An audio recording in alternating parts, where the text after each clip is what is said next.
दोस्तों आज की जो रियल घटना है, रियल स्टोरी है हमारी, वह राजस्थान के एक छोटे से गांव की घटना है। राजस्थान के एक छोटे से गांव में परिवार था और ये रियल सच्ची घटना है जो किसी के साथ में हुई हुई है। वही घटना आज मैं आपको सुना रही हूँ।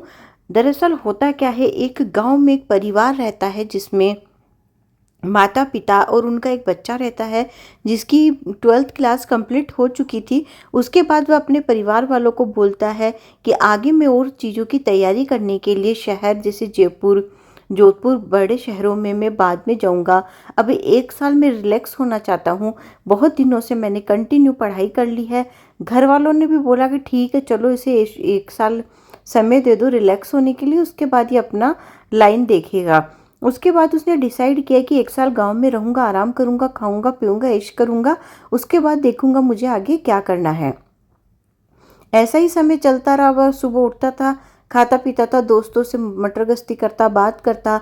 समय निकलते जा रहा था, रात में आता, सो जाता खाना वाना खा के। एक दिन उसके पापा के फ़ोन पे अचानक फ़ोन आता है जिसमें सामने से एक व्यक्ति घबराया हुआ बोलता है कि आपके मतलब गांव में, मतलब बगल के ही गांव में वो जो लड़का था उसकी नानी रहती थी। तो उसने बोला कि आपकी जो सास है वह दरवाज़ा बंद कर रखी है, जोर जोर से करा रही है, लेकिन दरवाज़ा भी नहीं खोल रही है। तो आप लोग एक बार आके चेक कर लो। तो फिर वो अपने बेटे से बोलता है कि बेटा, मेरे को तो कल ज़रूरी काम से कहीं जाना है, क्या तुम चले जाओगे नानी के पास मिलने के लिए? बाइक ले जाओ, बाइक से चले जाना और नानी से मिल के आ जाओ, कुछ खाने का सामान भी दे के आ जाओ, पूछ के आ जाओ। उसकी मम्मी ने भी बोला कि हाँ बेटा, मैं खाने का कुछ सामान बांध देती हूँ, तुम ऐसा करो नानी से मिल के आ जाओ एक बार, क्या प्रॉब्लम है, परेशानी देख के आ जाओ, उनके पास जाके जाके मिल लो। तो फिर वो बोलता है कि ठीक है, कोई दिक्कत नहीं पापा, आपको काम है तो मैं चले जाता हूँ। उसके बाद उसकी माँ कुछ खाने वाने का सामान पैक करती है और लड़का बाइक में सवार होकर निकल जाता है। गाँव आधे घंटे के रास्ते पे ही था, आधे पौन घंटे में वह वहाँ पहुँच जाता है। वहाँ जाके देखता है कि पूरा सन्नाटा है। नानी तो की आवाज़ तो कहीं से नहीं आ रही, कोई आसपास के पड़ोसी भी दिखाई नहीं दे रहे हैं। उसके बाद वह जाके गेट बजाता है। गेट बजाता है तो नानी दरवाज़ा खोलती है। उसके बाद वह आश्चर्य से देखता है कि नानी तो ठीक ही लग रही है। अंदर जाके बैठता है, नानी उसे पानी देती है। फिर वह बोलता है कि नानी, क्या बात है, मैं तो सुना हूँ कि आपकी तबीयत खराब थी, पापा के पास फ़ोन आया था। बोली कि हाँ, मेरे थोड़ा हाथ में दर्द था बेटा, तो अभी थोड़ा ठीक लग रहा है, चल तू खाना वाना खाएगा? उसने पूछा। नानी ने तो उसने मना कर दिया कि नहीं नानी, अभी तो सोऊंगा, बहुत रात है, आप ही से बस मिलने आया हूँ। तो फिर वो लोग दोनों सो जाते हैं। नानी अंदर कमरे में जाके सो जाती है और हॉल में वह सो जाता है। उनका घर के 2 मंजिल का रहता है, ऊपर भी रूम रहते हैं, नीचे हॉल में वह सो जाता है। उसके बाद सुबह उठता है, नानी को जगाता है, नानी सोई रहती है। नानी को जगाता है नानी नानी बोल के, तो नानी का शरीर एकदम ठंडा था। उसके बाद उसे डर लगता है, पास में जाके बोलता है तो नानी उठ जाती है, बोलती है अरे बेटा, मुझे थोड़ी नींद आ गई थी।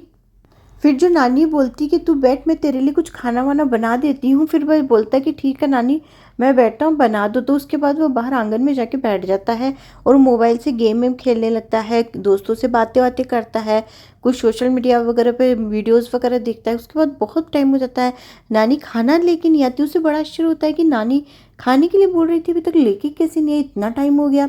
अंदर अंदर जाके देखता है तो वो देखता है कि नानी तो बेसुध सी एक ही तरफ देखी जा रही है, कुछ रिएक्ट ही नहीं कर रही है। वो सोचता है कि नानी को अक्सर वैसे मम्मी बताती थी, कई बार ऐसे हो जाता था। उसके बाद उसे दाल चावल आता था, वो दाल चावल बनाता है, खाता है। नानी को भी बोलता है कि नानी खाना खा लो, लेकिन नानी खाना नहीं खाती है, थाली वैसी की वैसी रखे रहती है। उसके बाद पानी वानी भी पूछता है तो पानी भी नहीं खाती, बैठे रहती है। ऐसे करते करते 3-4 दिन निकल जाते। वो खुद ही खाना बना रहा था, नानी को भी दे रहा था, नानी ने खा रही थी, पी रही थी। वो अपनी मम्मी को भी फ़ोन लगा के पूछता है तो मम्मी भी बोलती है, कई बार उनको ऐसा हो जाता है बेटा, वो ठीक हो जाएगी। फिर अंत में परेशान होकर नानी से पूछता है कि नानी आखिर में बात क्या है, आप ना खा रहे हो पी रहे हो, आखिर में मामला क्या, आप चाहते क्या हो?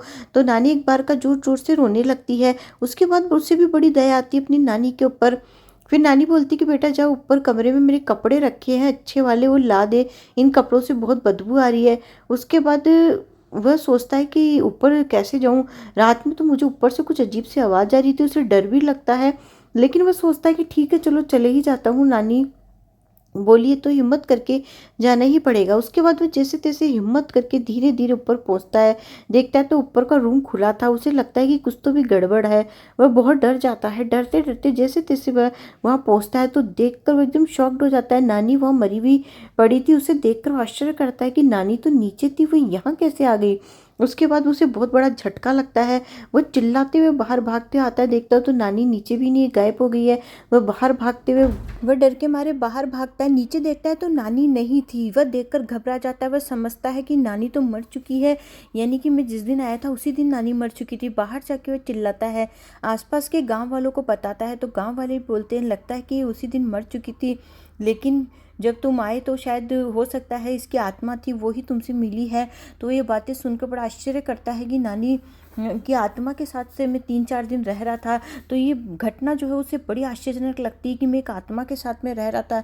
ये घटना वो अपने दोस्तों को सबके साथ में शेयर करता है। परिवार वालों को बुलाया जाता है, अंतिम संस्कार वगैरह किया जाता है और नानी के आशीर्वाद से आज की डेट में वो बहुत अच्छी नौकरी कर रहा है।